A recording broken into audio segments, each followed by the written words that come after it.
Hello hello sir madam. నమస్తే అండి, చెప్పండి మీ పేరు, ఎక్కడి నుంచి మాట్లాడుతున్నారు? తాడపత్రి దగ్గర నుంచి మాట్లాడుతున్నా మేడం.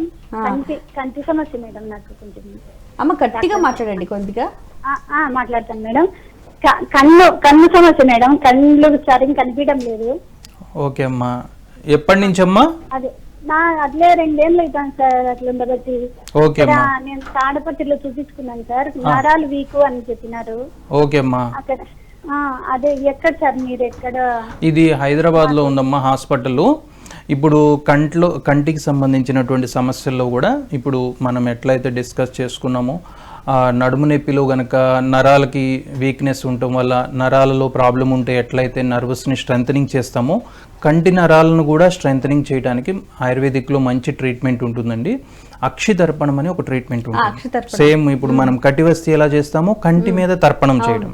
అంటే తర్పణం is nothing but nourishment of that particular body. అంటే సో మనం ఏ పార్ట్నైనా సరే నరిష్మెంట్ చేయొచ్చు.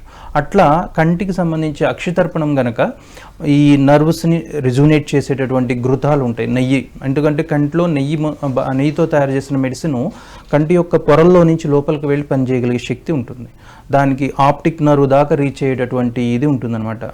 నెయ్యికి ఆ శక్తి ఉంది. ఆ నెయ్యితో మెడికేటెడ్ మెడిసిన్స్ తయారు చేసి వాటిని తర్పణంలాగా ట్రీట్మెంట్ చేస్తాం. దాంతో ఇప్పుడు ఆవిడకి చెప్పినటువంటి కంటికి సంబంధించిన ఆప్టిక్ నర్వ్కి సంబంధించినటువంటి ప్రాబ్లమ్స్లో కూడా మంచి ట్రీట్మెంట్ ఉంటుంది ఆయుర్వేదిక్లో.